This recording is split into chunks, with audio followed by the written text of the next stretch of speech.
right, my name is Joe Tillman. I'm a strength coach at Regis University. I'm also a sports performance coach at Red Bond Athletics in Westminster, Colorado. I'm going to be going over the clean today. Just real quick, I'm going to work from the top down. I'm going to go from the power position, then I'm going to go from the hang, then I'm going to go from the floor. That's just kind of how I do it if I am teaching it to some of my athletes, just because it's hard to get them to start from that floor position. So just setting up, we're going to get our hands. Their hands going to be on the bar just outside of our shoulder width. That way when we catch, our hands aren't too narrow to get smashed by the bar. They're not going to be too wide, so we're not having to really rotate that elbow around and out there. So we're not going to be uncomfortable in that catch position, so we can kind of smoothly shoot those elbows up and through. Next, we're just going to set our feet. Feet just got to be inside of hands. That way we don't have to cave those knees in when we go down to grab the bar if we're going from that floor position. So just going and setting up, right? Getting the bar off the ground. In this position here, I'm just going to say set, just because we don't have really time to tempo it down. Typically, I'm going with like a hang clean or something like that. I'm going to go 1, 2, 3 to make sure they're in that good posture, maybe even pause them when they get above the knees. But here, I'm just going to say set by bending your knees, pushing your butt back so your shoulders get over the bar. And I'm just going to say, hey, we're going to jump as hard as we can and then pull that bar up to our shoulders. So here, bring it back down. Getting set, bend the knee, pushing butt back. Bring it back down. All right, I'll move on to the next one here.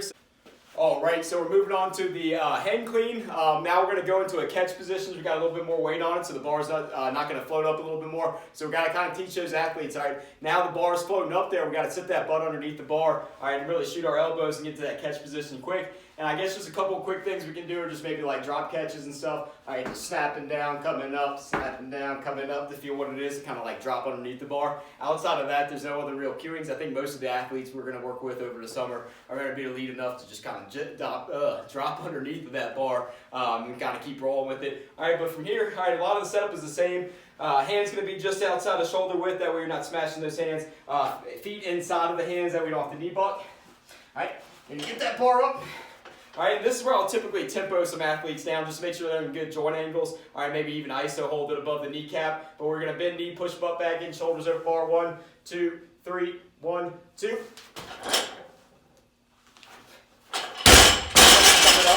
I'm not the best cleaner in the world, but you can kind of understand what we're going for there. Just trying to dip underneath that bar. All right, really push those feet into the ground into that drive phase. We're back here. We're going to go from the floor position now. Only thing that's really changed is I had to humble myself a little bit and drop the weight. I'm having just some femoral pain on my right side, so it's kind of hard to get into a deep knee bend. But regardless, we've got to keep moving on. All right, just set up. Hands are going to be outside of shoulders. Feet going to be inside of hands. Same thing as what we were talking about before. You're going to see a lot of guys when they try to get in that low position, they're going to struggle in terms of like their calf is not going to be flexible, but flexible enough. Got those words out. To allow the knee to get pushed forward a little bit so the hip can actually like sit down nice and low and the chest can kind of be up. So we might have to just stretch them out a little bit before. That's no big deal. Optimal stiffness is a thing. So regardless, we're going to go on and get down. All right, sinking into that low squat position here. All right, all we're focused on here is trying to get in a nice good chest position, getting that chest up and pointed forward. Now as we start to rise up, our shoulders and our hips are going to rise at the same rate. We don't want this like butt wink where we're going to kind of go, all right, butt and then shoulders to get our knees out of the way just because the bar is going to have to travel past our knees. And that's just something we're going to practice a little bit, maybe going slow, going up into the hang position just so you can kind of feel, okay, what is it like to like ride up with my hips and my shoulders kind of rising at the same rate. So we're going to do one slow one real quick. We're rising up, making sure we're in a good joint position, kind of get the athlete into an area where he's comfortable kind of moving a little bit faster and faster and faster until we get the pace up. So first one, we're going to go slow, going to catch it in the squat position. We're here. All right, chest up, rising at the same rate. 1, 2. Going back down. Same thing from the next rep.